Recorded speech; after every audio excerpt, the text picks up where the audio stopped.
दो स्क्रीनों में डिवाइड हो गया ना, वो इधर और इधर करना पड़ गया।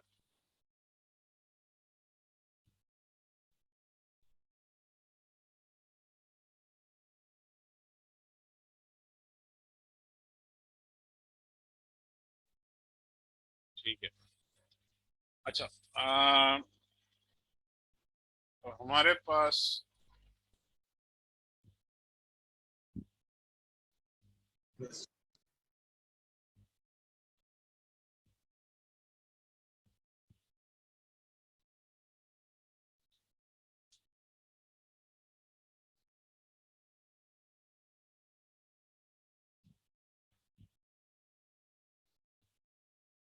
पास बेसिकली हमने उसमें पढ़ा था यूनिकास्ट, ब्रॉडकास्ट और मल्टीकास्ट। IPv6 में यूनिकास्ट है, मल्टीकास्ट है और एनीकास्ट है। IPv6 में ना ब्रॉडकास्ट नहीं है, इसका ब्रॉडकास्ट थोड़ा सा डिफरेंट है। तो इसमें यूनिकास्ट है, मल्टीकास्ट है और एनीकास्ट है। आउट ऑफ बैंड क्या होता है? आउट ऑफ बैंड में आपको बताता हूँ, इसको बेसिकली रिमोट मैनेजमेंट कहते हैं हम लोग, कि रिमोटली इसको हम किसी भी चीज को मैनेज कर रहे हो तो आउट ऑफ बैंड कहलाता है। यूनिकास्ट, देखो टर्म्स वही हैं, चीजें वही हैं, थोड़ा सा इसको डिफरेंटली ट्रीट किया जाता है। Unicast uniquely identify the interface on an IPv6 enabled device, वही वन टू वन की कम्युनिकेशन ही है। Multiclass is used to send a single IPv6 packet to multiple destinations। होता है क्या है, जैसे अभी मैच चल रहा है ना, मैच बेहतरीन है। अब मैच चल रहा है आपके इलाके के अंदर, आपके मोहल्ले के अंदर। अगर आपके पास 1,000 कनेक्शन है तो 1,000 में से 100 लोग जो हैं वो आपका इंटरनेट के ऊपर मैच देख रहे हैं। आपके जो सर्विस प्रोवाइडर है वो बैक एंड पे बैठा हुआ है, ये सारे लोग जो है ना, 100 लोग ये बैठे हैं। अब सर्विस प्रोवाइडर, ये चेक करो, रिकॉर्डिंग ऑन करी थी मैंने।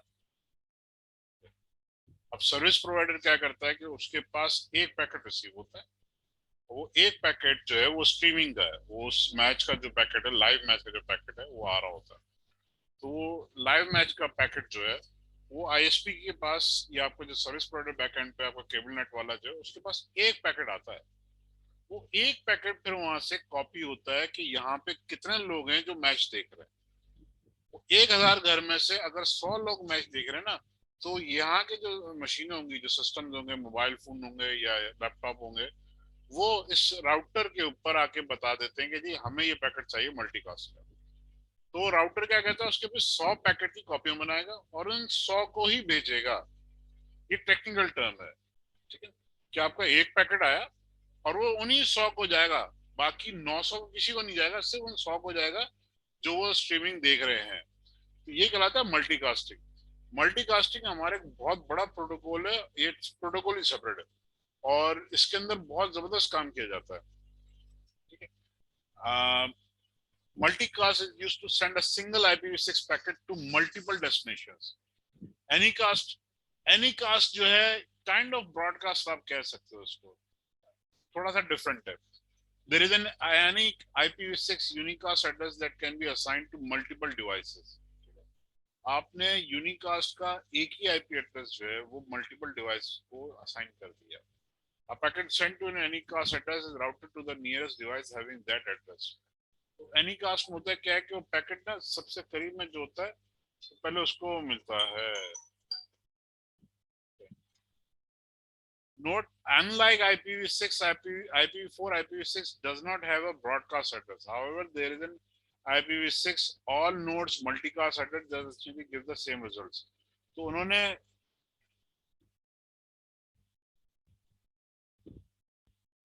नहीं, एनीकास्ट यूट्यूब की स्ट्रीमिंग नहीं कहलाती, वो एक डिफरेंट चीज है। स्ट्रीमिंग को आप अगेन, वो अगर आप पूरे दुनिया में अकेले बैठ कर देख रहे हो तो यूनिकास्ट होगी, और अगर आपके जैसे और बहुत सारे लोग उसी सेम वीडियो को देख रहे हैं तो वो फिर उसका जो है मल्टीकास्ट में आता है। यूनिकास्ट थोड़ा आगे चल के उसको देखते हैं, ठीक है। अच्छा, IPv6 के अंदर ब्रॉडकास्ट नहीं होता, मगर उसके अंदर ऑल नोड मल्टीकास्ट एड्रेस जरूर होता है, जो कि सेम रिजल्ट देता है जो हमारा ब्रॉडकास्ट में मिलता है, IPv4 के ब्रॉडकास्ट में। ये टोटल जो है ना, इन्होंने IPv6 लिखा हुआ है, टोटल 1 2 3 4 एक्सट्रैक्ट इधर है और 4 इधर है, ठीक है। प्रीफिक्स लेंथ इसकी जो होती है, जो हमने वहां पे देखा था, प्रीफिक्स /32/24/24/8/16/24, यहाँ पे जो स्लैश है 64 होता है। आपने 64 बिट, टोटल 128 पे ना, 64 बिट यहाँ अलग कर दी, 64 बिट यहाँ अलग कर दी। 64 बिट ये आपका प्रीफिक्स है, ये आपकी आइडेंटिफिकेशन है, ये आप यूँ समझे जैसे आपका नेटवर्क आईडी है, ये आपके नेटवर्क आईडी को रिप्रेजेंट कर रहा है। और ये इंटरफेस आईडी जो है ये आपके होस्ट है, इसको इंटरफेस आईडी कहते हैं।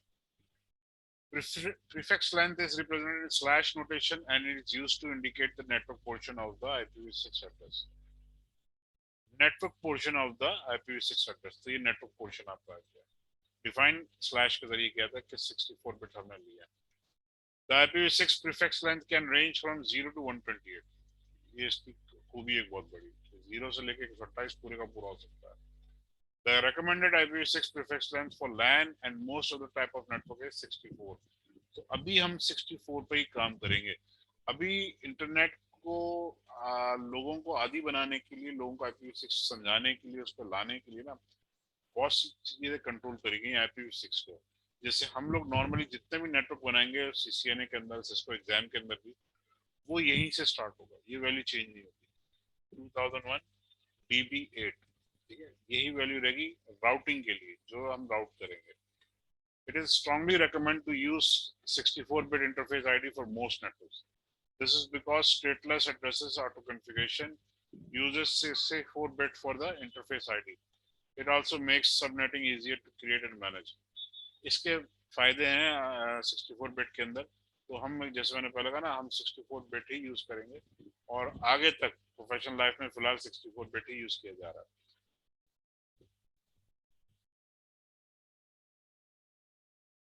Types of IPv6 unicast address. अब इसके यूनिकास्ट एड्रेस भी ना डिफरेंट है।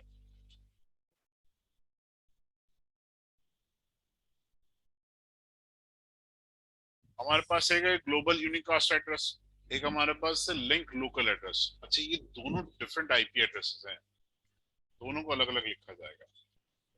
लिंक लोकल आईपी एड्रेस जो है वो अलग लिखा जाता है, और ग्लोबल यूनिकास्ट एड्रेस जो है, जिसे हम राउटिंग एड्रेस भी कहते हैं, वो अलग लिखा जाएगा। This is similar to a public IPv4 address.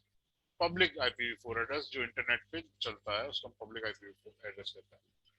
तो ये उसी तरह से काम करता है क्योंकि ये इंटरनेट पे राउट होता है। These are globally unique.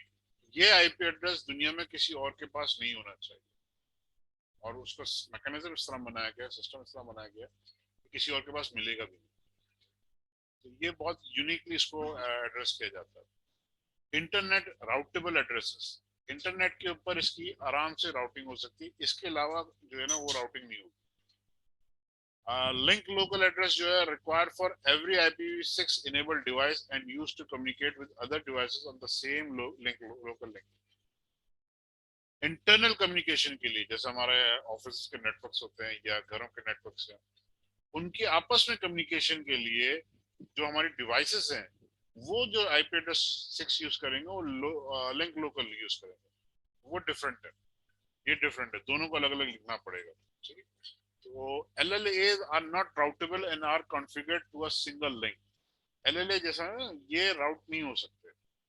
Link local जो है ये इंटरनेट पे, जैसे हमने वहाँ पे क्लास A में से 10 की रेंज निकाली थी, क्लास B में से 172.16 से लेकर 172.32 की रेंज निकाली थी, क्लास C में से 192.168 की रेंज निकाली थी, कि ये इंटरनेट पे नहीं जा सकते, मगर ये लोकल एरिया नेटवर्क के अंदर हम यूज कर सकते हैं। इसी तरह लिंक लोकल एड्रेस जो है ये हम लोकल एड्रेस में यूज कर सकते हैं, मगर उस डिवाइस को अगर इंटरनेट पे जाना है उसी डिवाइस को, तो उसके पास सेकंड ऑप्शन जो होगा ना ग्लोबल यूनिकास्ट एड्रेस होगा, जिससे वो इंटरनेट पे जा सकता है। तो वो एक ही हार्डवेयर है, एक ही पीसी है, एक ही मोबाइल है, उसके ऊपर आपने 2 आईपी एड्रेस देना है। ठीक है, तो ये याद रखिएगा। ये कुछ इंपॉर्टेंट चीजें जो आपको एग्जाम में पूछेगा। लूप बैक, कि अगर लूप बैक को आपने पिंग करना है तो लूप बैक का आपका क्या एड्रेस रहेगा, ::1/128। पूरे का पूरा सबनेट इसने यूज करा है, बेसिकली ::1 है। ठीक है, ये पूरा आपका आईपी एड्रेस आ गया। तो ये लूप बैक टेस्ट करने के लिए हमारे पास IPv4 में लूप बैक टेस्ट करने के लिए था 127.0.0.1। ठीक है, जिससे हम अपने TCP प्रोटोकॉल टेस्ट करते थे।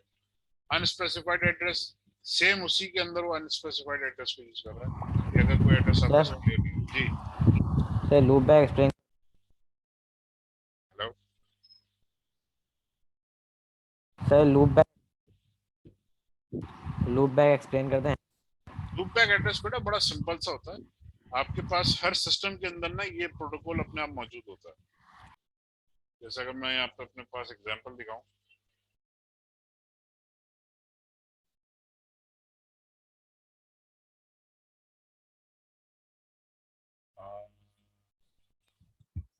अच्छा सर वो 12700 अब ये मेरे पास आ गया, ठीक है। अब इसके अंदर मुझे अपने आप को चेक करना है कि मेरा प्रोटोकॉल जो है वो सही चल रहा है। मैंने आईपी कॉन्फ़िग करा, सर वो 127,001 वाला ना। बता रहा हूँ। अब यहाँ पे ये मेरे पास बता रहा है कि जी मेरे पास जो है मेरा लोकल आईपी एड्रेस ये आ रहा है, ये मेरा सबनेट आ रहा है, ये मेरा डिफॉल्ट गेट पे आ रहा है, ये मेरा लिंक लोकल IPv6 एड्रेस आ रहा है, ये बाय डिफॉल्ट इसने उठाया हुआ है। तो ये अब सिस्टम जो है ना ऑटोमेटिकली खुद ब खुद ले रहा है। अब अगर मैं इसको बड़ा करूँ तो क्या है, क्या आप IPv6 यूज कर रहे हैं?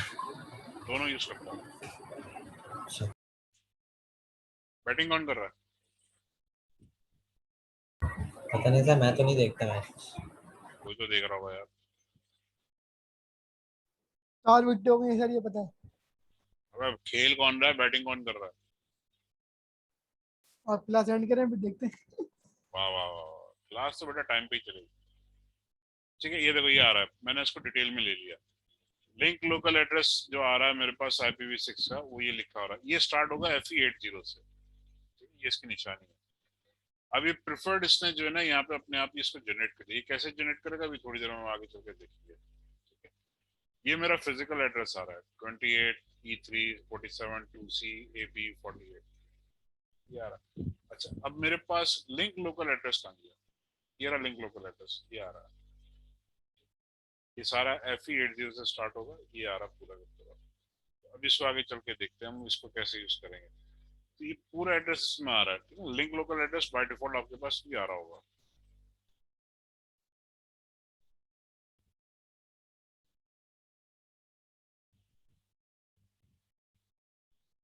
ठीक है, यूनिक लोकल है हमारे पास, इनकी भी यूटिलाइजेशन है। फिलहाल जो हम लोग इतना इस्तेमाल नहीं करते। एम्बेडेड IPv4 जैसे मैंने कहा ना, IPv4 के अंदर IPv6 के पैकेट किस तरह ट्रेवल करेंगे, वो हमारे इस टॉपिक में इतना कवर नहीं है। नेक्स्ट इंशाल्लाह आगे जाके उस पर काम करेंगे, नेक्स्ट हमारा जो चैप्टर स्टार्ट होगा। Note about the unique local address, IPv6 unique local address की रेंज जो है वो FC00 से लेकर FD/F/7 है दोनों। ठीक है, कि कुछ सिमिलरिटी है RFC 1918 आईपी एड्रेस के थ्रू, मगर there are significant different. Unique local addresses are used for local addressing within a site और between a limited number of sites. ये यूनिक लोकल एड्रेस की हम बात कर रहे हैं कि आपके पास अगर एक कंपनी है, उसकी मल्टीपल ब्रांचेस हैं, तो मल्टीपल ब्रांचेस के अंदर आप इस रेंज को यूज कर सकते हो, वो इसी के ऊपर पे काम करें। Unique local addresses are not globally routed और translated to a global IPv6 address.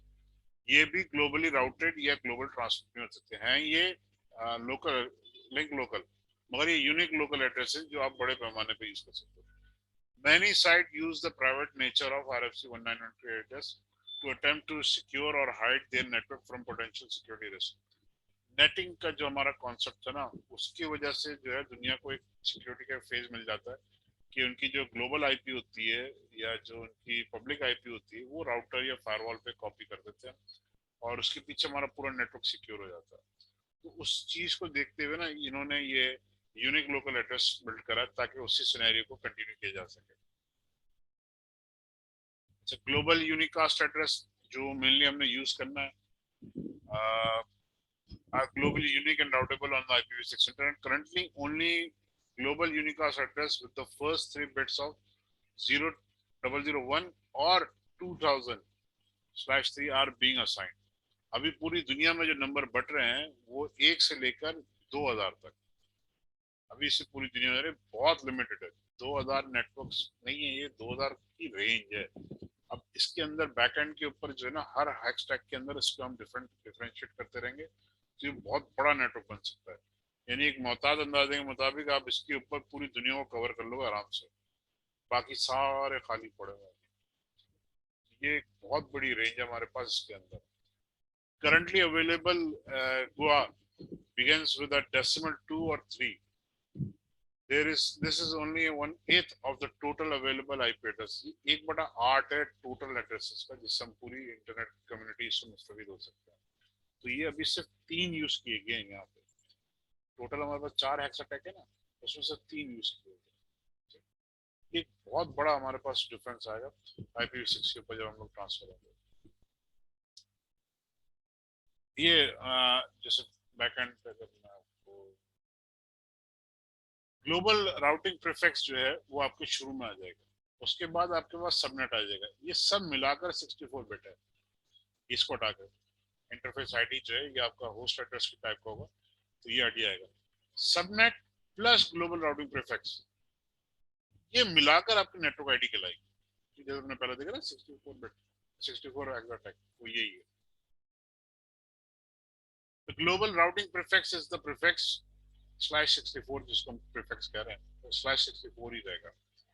तो वो फ्रंट का आपका जो स्टार्ट का 64 है, ये उसकी हम बात कर रहे हैं। उसी के अंदर the subnet ID field is the area between the global routing prefix and the interface ID, दोनों के बीच में है। The subnet ID is used by an organization to identify subnets within its sites. अब सबनेट का जो scenario ना बहुत आसान हो गया, हमने ये ग्लोबल प्रीफिक्स डिफाइन कर दिया। सबनेट के अंदर मेरे पास अगर 12 ब्रांचेस हैं तो मैं इसको बड़े आराम से डिफाइन कर सकता हूँ। मेरे पास 4 हेक्साटेक है, 4 बिट्स है। मैं क्या करूंगा, उसको 0000, अब मेरे पास 12 है ना, तो पहले वाले को मैं 01 कर दूंगा, दूसरे को 02 कर दूंगा, तीसरे को 03 कर दूंगा। तो ये मेरे सबनेट्स बनना स्टार्ट हो जाएंगे। मेरा पूरा नेटवर्क जो है ना सबनेटिंग इस पर स्टार्ट हो जाएगी। तो मैं बहुत आराम से हजारों की तादाद में मैं सबनेट बना सकता हूँ नंबरिंग के हिसाब से। पहले तो मुझे कैलकुलेट करना पड़ रहा था, IPv6 में उससे जान छूट गई है। इंटरफेस आईडी जो बेसिकली इंटरफेस आईडी आपकी जो होस्ट आईडी कहलाएगी। The IPv6 interface ID, interface किसका होगा, होस्ट मशीन का, कंप्यूटर का, लैपटॉप का, पीसी का, या आपका मोबाइल फोन है, या कोई भी वाईफाई राउटर है, इंटरफेस आईडी उसकी होगी। Is equivalent to the host portion of an IPv4 address, वही होस्ट आईडी आपकी। It is strongly recommended that in most cases /64 subnet should be, देखो दोबारा इस चीज को दोहरा रहा है, तो आपकी जितनी भी प्रैक्टिस होगी CCNA में और CCNP में /64 की ही है, which creates a 64-bit interface ID। ठीक, 64 चला गया नेटवर्क आईडी में, 64 चला गया आपका host ID. IPv6 allows the all zeros and all ones host addresses can be assigned to a device। Okay, link local की हम बात कर रहे हैं। लिंक लोकल आईपी एड्रेस जो है डिवाइसेस, लोकल डिवाइसेस के बीच में कम्युनिकेशन के लिए होता है। लोकल ये राउट नहीं हो सकता। IPv6 के अंदर आपको 2 आईपी देनी है। एक आपको आईपी देनी है जिससे आप जो है इंटरनल आपस में कम्युनिकेट करते हो, उसे हम कहते हैं LLA या लिंक लोकल एड्रेस। दूसरा हमारे पास क्या आता है जिससे हम राउट करेंगे, इंटरनेट एक्सेस करेंगे या डिवाइसेस हमारे इंटरनेट से डायरेक्ट कनेक्ट करेंगे, उसे हम कहते हैं global unicast address, GUA, Goa. ये 2 अलग अलग चीजें हैं, लेकिन ये दोनों एड्रेस हमने समझ लिया। जैसे मैंने कहा ना, लोकल लिंक एड्रेस की सिग्निफिकेंस, उसकी वर्किंग सिर्फ लोकल एरिया नेटवर्क तक है। तो ये राउटर, जैसे मैंने पहले बताया था कि राउटर के इंटरफेस की एक तरफ एक नेटवर्क होता है और उसके इंटरफेस के दूसरी तरफ दूसरा नेटवर्क होता है। तो ये लोकल नेटवर्क जो यहाँ तक महदूद है ना, इससे आगे नहीं जाएगा। ये LLA इसका जो आईपी एड्रेस होगा LLA का, वो इससे आगे नहीं जाएगा। और ये 2 राउटर्स के बीच में जो LLA के एड्रेस हैं वो इससे आगे नहीं जाएंगे। इसका इससे आगे नहीं जाएगा, इससे आगे नहीं जाएगा, क्योंकि ये लोकल एड्रेस तक ही सिग्निफिकेंट है। अब उसमें 2 पीसी हो, 3 पीसी हो, 10 पीसी हो, 10,000 हो, वो रहेगा यहीं तक महदूद है। IPv6 से LLA जो है उनकी आइडेंटिफिकेशन सिंपल सी है, FE80::10। बेसिकली FE80 जो है ना, ये इसको आइडेंटिफाई करता है कि ये LLA का एड्रेस है। एग्जाम में अगेन वो LLA जब भी पूछेगा ना, याद रखिए FE80। जहाँ FE80 होगा वो LLA, इसका मतलब है वो सिर्फ और सिर्फ लोकल एरिया तक महदूद है, वो IP जो है राउट नहीं होगा। पैकेट्स विद द सोर्स और destination LLA can not be routed, बार बार बाहर नहीं जाएगा, उसी नेटवर्क के अंदर रहेगा। IPv6 enabled network interface must have an LLA। जितने इंटरफेस पे IPv6 इनेबल करोगे वो सब के सब जो है उनके पास LLA होना लाजमी है, क्योंकि लोकल कम्युनिकेशन उसी पे होगी। If an LLA is not configured manually on an interface, the device will automatically create one। वो ऑटोमेटिकली कैसे बनाएगी, वो शुरू का वही ले लेगी FE80 और बीच में अपना मैक एड्रेस डाल देगी, वो आगे चल के बताता हूँ मैं कैसे होगा। अब इनकी स्टैटिक कॉन्फ़िगरेशन ये बता रहा है, तो ये जब हम लैब करेंगे उसके अंदर में मिल जाएगा। ये याद रखिएगा 2001 DB8 ACAD, ये मेरी कंपनी को, मेरी पूरी कंपनी को दुनिया में जहां पर भी होगी ना ACAD का जो है मुझे यूनिक नंबर मिला हुआ है। उसके पीछे जो ये वैल्यू आ रही है ना 1 की, ये बेसिकली मेरा सबनेट मास्क है। ये सबनेट मास्क मेरा यहाँ पे मैंने दिया हुआ है, तो मैं एक सबनेट मास्क पे चाहे पूरी दुनिया को अपने कम्युनिकेट करा सकता हूँ। ठीक है, कॉलन कॉलन 1, ये मेरा पहला IP एड्रेस है, ये है पहला IP एड्रेस जो है ना 192.168.1.1, तो .1 जो एंड में आ रहा था तो यहाँ पे कॉलन 1 वही है, ये पहला IP एड्रेस मेरे पास /64। जब मैंने /64 कहा तो इसका मतलब क्या है, पहला ऑक्टेट, दूसरा, तीसरा, चौथा, ये मेरी नेटवर्क आईडी बन गई। ठीक है ना, ये मेरी नेटवर्क आईडी है। इसके बाद 2 कॉलन आ रहे हैं, 2 कॉलन का मतलब क्या है कि मेरे 3 हेक्सा टैग जो है 0 है, तीनों 0 है, और आखिरी वाला जो है क्योंकि 1 आ रहा है, 1 से पहले 3 0 आएंगे, मगर उसको समरी में हम इस तरह लिखेंगे। तो ये बहुत इजी है कि ये वैल्यू आपकी कांस्टेंट है, ये आपने चेंज करनी है, इन वैल्यूज पे आपने खेलना बस। ये IP एड्रेस जिस तरह हमने देना IPv6, सिंपल से IP एड्रेस दिया हुआ है, ये 10 का IP है इसका। ठीक है, सबनेट 1 है, 10 का IP, ये डिफॉल्ट गेटवे उसने दिया हुआ है। ये राउटिंग है, ये प्रोटोकॉल आपका राउट कराएगा, ये IP एड्रेस राउट होगा। मैनुअली कॉन्फ़िगर्ड आ गया। When DHCP-v6 or SLAC is used, the LLA of the router will automatically be specified as the default gateway। Router का इंटरफेस जैसे हमने पहले देखा था वही आपका डिफॉल्ट गेटवे होगा IPv6 के अंदर भी। ये इंटरफेस की आपने आईडी दी। अब ये लिंक लोकल मैं इसको कॉन्फ़िगर कर रहा हूँ, तो ये लिंक लोकल याद रखना, एंड में लाजमी देना FE80:1:1। ठीक है, ये FE80 जो है ये बेसिकली आपका लिंक लोकल की आइडेंटिफिकेशन है, आपने स्टार्ट यहीं से करना। इससे पहले जो हमने एड्रेस दिया था वो हमने ग्लोबल IP एड्रेस दिया था, ये हमने लिंक लोकल IP एड्रेस दिया, तो ये इसको हमने बताना होता है।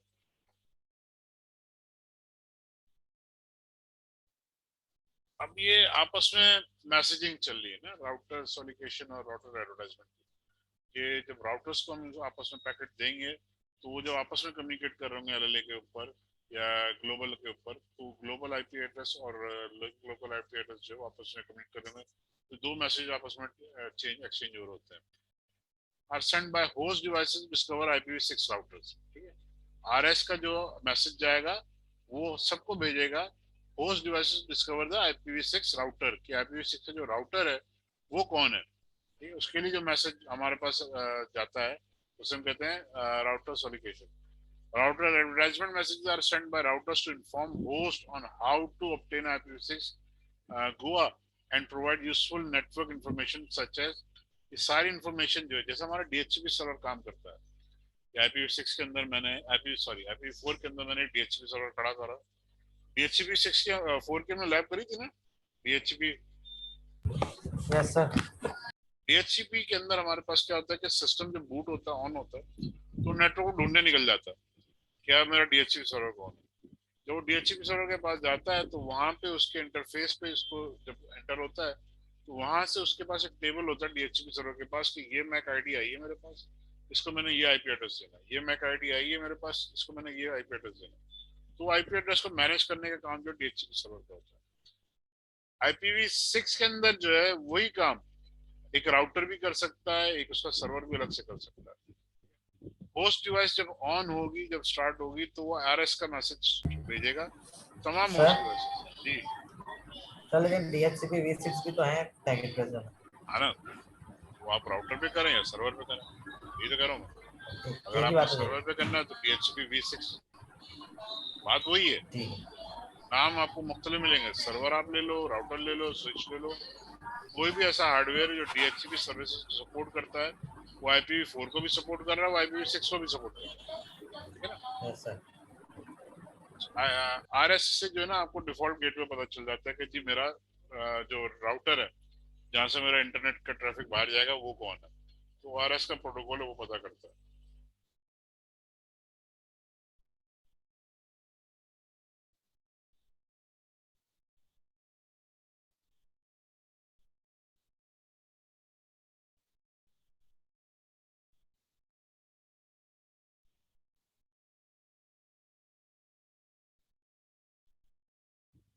भाई किसका लिंक ज्वाइन नहीं हो रहा भाई,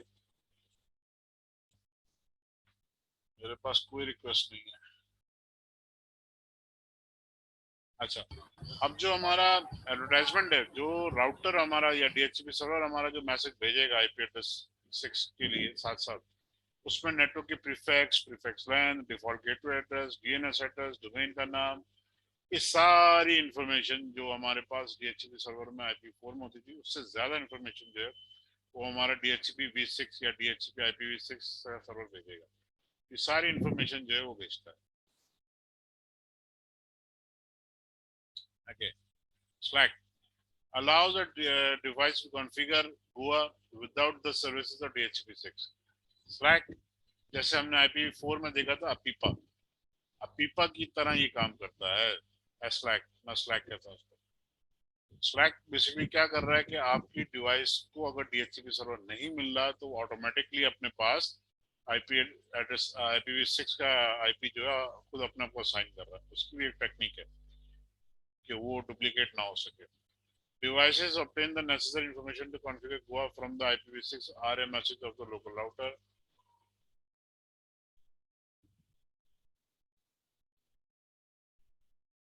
अब ये बेसिकली स्टेटस DHCP v6 का सर्वर है, ये IP एड्रेस की मैसेजेस आपने करना, आपका सिस्टम ऑन हुआ, सिस्टम ने जो है जो पैकेट पहला भेजा RS मैसेज का वो राउटर को जाएगा, ठीक है, पहला पैकेट उसको जा रहा है, राउटर RA का मैसेज जो है वो भेज रहा है सर्वर की तरफ, सिस्टम की तरफ, सिस्टम को बता रहा है कि DHCP सर्वर तेरा कौन सा है, तो सिस्टम फिर जा रहा है इसके पास और इससे फिर IP एड्रेस वगैरह लेकर आ रहा है, ठीक है।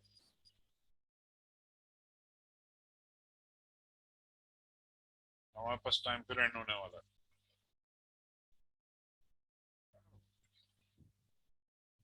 तो 8 ही बजे।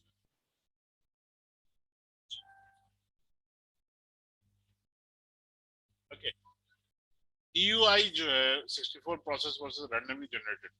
अभी हमारे पास एक प्रोसेस है कि एक आपने रैंडमली जनरेट करना है राउटर के थ्रू, जैसे हम IPv ICMP वगैरह पे हम काम कर रहे हैं पिंग वगैरह के ऊपर, या उसको मैनुअली करना है, वही DHCP सर्वर के ऊपर है। अब EUI का 64 प्रोसेस जो है वो बेसिकली क्या करता है कि आपको जो मैक एड्रेस है वो आपके होस्ट एड्रेस में एम्बेड कर देता है, ठीक है। उसमें क्या करता था कि सिस्टम अपने आप को सेल्फ IP असाइन करता था IPv4 के अंदर, उसे हम कहते थे अपीपा। अपीपा में IPv4 जो है अपने आप को सेल्फ IP एड्रेस असाइन कर रहा है, वो स्टार्ट होता था 169.254, ठीक है।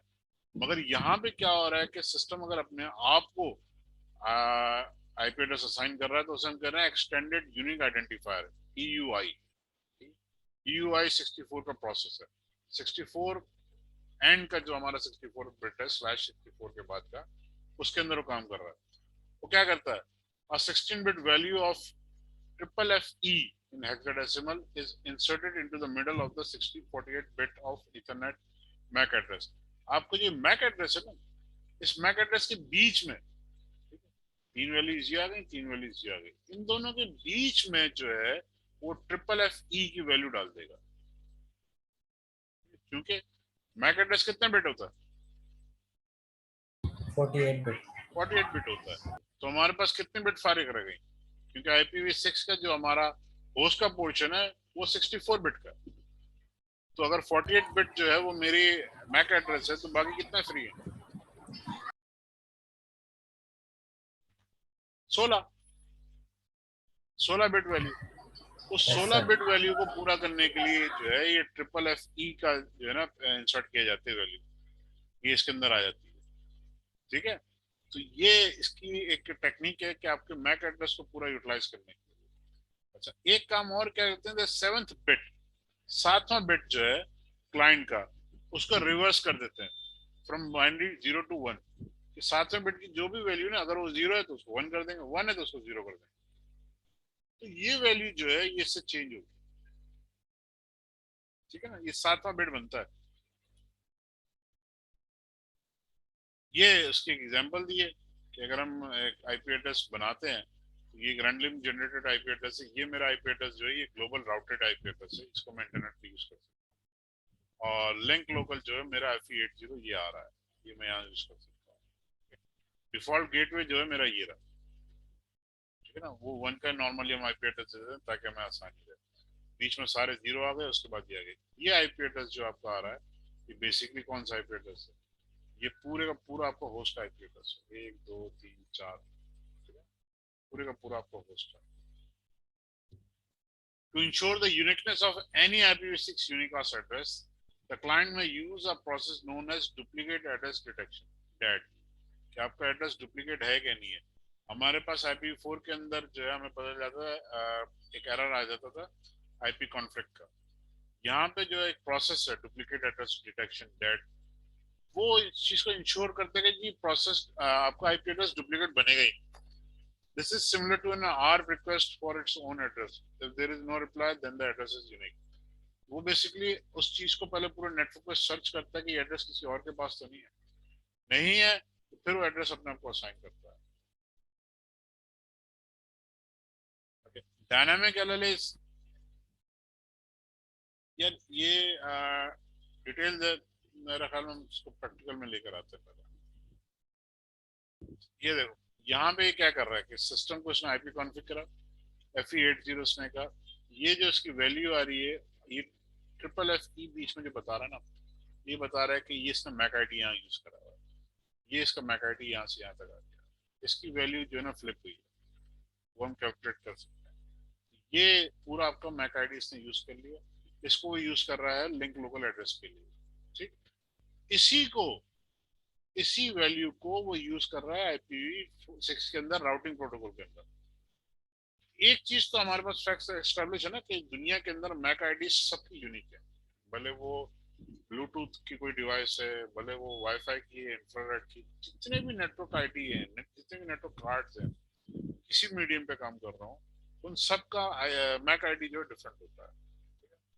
ये इस चीज को उन्होंने यूनिकनेस बनाने के लिए उस मैक आईडी को पहले हम LLA में यूज कर रहे थे, उसी को हम IPv6 के अंदर भी यूज कर सकते हैं। तो मुझे बेसिकली आईपी एड्रेस असाइन करने की जरूरत ही नहीं पड़ेगी। असाइन करने से फायदा क्या होगा, मुझे पता चलेगा मेरी रेंज क्या है। मगर अगर रेंज डिफाइन नहीं हो रही तो सिस्टम जो है डायनामिकली ऑटोमेटिकली उसको कैसे असाइन करेगा, वो आपके मैक आईडी को उठा के अपने पास असाइन कर लेगा। तो ये यहाँ तक की जो वैल्यू आ रही है 2000 DB8 ACAD और 1, ये सबनेट आ गया आपका, ये आपका नेटवर्क का पोर्शन बन गया। उसके बाद उसने क्या करा, LLA को उठा लिया, FE80 को हटा के उसने पूरा LLA को उठा लिया। ये आपकी मैक आईडी बीच में इसमें ये वैल्यू इंसर्ट कर दी, अब ये आपके जो है ना पूरे का पूरे का आईपी एड्रेस बन जाए। बहुत अच्छी टेक्निक है। रैंडमली जनरेशन के अंदर अगर इसको देखें तो ये लिंक एड्रेस अगर आप इसको रैंडमली ले तो ये इसको सेम यूज कर सकता है, लाजमी नहीं ये प्रोसेस हो, हम अपनी तरफ से कोई भी रैंडमली जनरेट करके सकते हैं, वही लिंक लोकल आईपी बन सकता है और वही जो है हमारा ग्लोबल आईपी में यूज हो सकता है। तो इसमें इशू नहीं, दोनों चेंज भी हो सकता है, ऐसा नहीं है, दोनों हम चेंज करके भी यूज कर सकते हैं। और सिमिलैरिटी रखने के लिए दोनों को हमने जो है ना अलग अलग ना करें तो बेहतर है।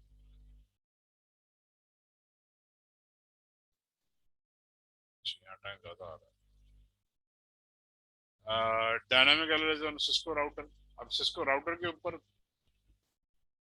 मैंने कहा शो इंटरफेस गीगानेट, उसने इसको बता दिया ये इसका आईपी एड्रेस आ, ये इसका मैक एड्रेस आ रहा है, ये मैक एड्रेस आ गया।